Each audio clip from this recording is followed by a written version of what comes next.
Pensa só, meses, às vezes até anos de estudo intenso para um concurso público. E aí, de repente, no meio da partida, as regras do jogo mudam. É uma quebra de confiança enorme, né? Pois é, exatamente sobre isso e, mais importante, sobre como se defender que a gente vai conversar hoje. Olha, para a gente entender direitinho como se proteger, o nosso papo vai seguir um caminho bem claro. Primeiro, a gente vai ver o que é a lei do concurso. Depois, como essa lei pode ser quebrada, quais são as consequências disso, o que fazer na prática e, no final, como garantir que os direitos de quem presta o concurso sejam respeitados. Então vamos lá. O ponto de partida de tudo é ele. O documento que é, sem exagero, a espinha dorsal de qualquer concurso: o edital. Ok. O nome aqui é meio técnico, né? Princípio da vinculação ao instrumento convocatório. Parece complicado, mas olha, a ideia por trás é super simples e muito, muito poderosa. Pensa assim: o edital é como se fosse um contrato, e esse contrato vincula, ou seja, amarra todo mundo às mesmas regras, a administração pública e quem está prestando a prova. Todo mundo tem que seguir à risca o que está escrito ali. Resumindo, então, a gente pode dizer que o edital é a lei do concurso. Ponto. É ele que rege tudo. E o mais importante, as regras do jogo não podem ser mudadas com a bola rolando. É simples assim. Certo, a regra é clara, mas a gente sabe que na prática as coisas nem sempre são perfeitas. Então, como é que essa lei acaba sendo quebrada? Vamos dar uma olhada agora nas situações mais comuns, aquelas que realmente tiram o sono de quem está na batalha por uma vaga. Essa aqui é talvez a mais clássica de todas. Sabe aquela questão que a gente olha na hora da prova e pensa, ué, mas de onde saiu isso? Isso não estava no edital. Pois é, muitas vezes a resposta é essa mesma, saiu de fora do conteúdo programático. E quando isso acontece, a questão pode sim ser invalidada. Outra coisa bem grave é a mudança de critérios. Imagina só, a pontuação de uma prova ou o peso de uma matéria é alterado do nada no meio do concurso, sem uma retificação oficial, sem avisar todo mundo com tempo hábil. Isso não pode acontecer.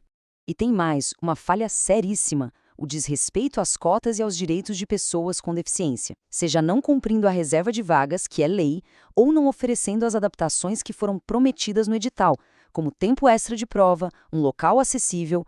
Isso é quebra de edital da mais grave. Para fechar essa lista, temos o desrespeito a prazos e convocações.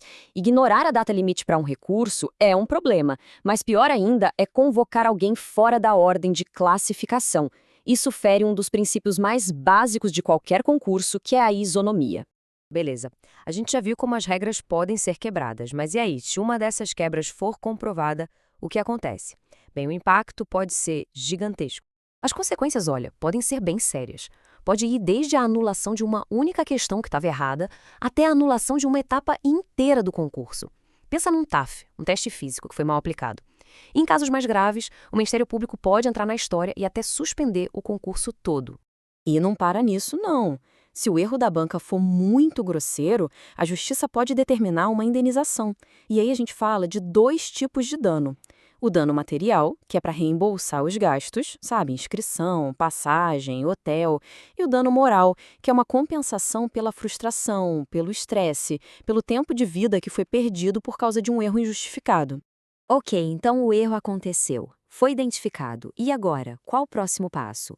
Chegou a hora da parte mais prática: o que fazer, passo a passo, para defender o seu direito de forma eficaz.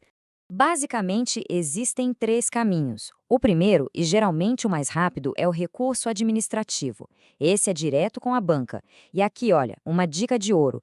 Na hora de escrever o recurso, tem que ser cirúrgico, indicar o item exato do edital que foi desrespeitado e explicar o erro de forma clara e objetiva. Se isso não resolver, a segunda via é acionar o Ministério Público, especialmente se o problema afetou muita gente. E, por fim, se nada disso der certo, o caminho é a via judicial. E quando a gente fala em via judicial, a ferramenta mais comum e poderosa para esses casos é o mandado de segurança. Ele serve para proteger o que a lei chama de direito líquido e certo. O que é isso? É um direito que está tão claro, tão evidente ali no edital, que não tem nem o que discutir. É preto no branco. Certo. Agora que a gente já passou por todo esse caminho, vamos amarrar tudo e chegar na conclusão, na lição mais importante que fica disso tudo. E aqui está a grande virada de chave, a mudança de perspectiva. É fundamental entender que o edital não é só uma lista de regras para seguir. Ele é a maior ferramenta de proteção que o candidato tem. Não dá para olhar para ele como um inimigo. O edital, na verdade, é um grande aliado. Por isso, fica a reflexão final, uma pergunta que toda pessoa que presta concurso deveria se fazer. As regras do seu concurso estão sendo cumpridas? Ficar de olho nisso é fundamental. Afinal, conhecer os próprios direitos é o primeiro passo para garantir que o jogo seja justo para todo mundo. A vigilância começa agora.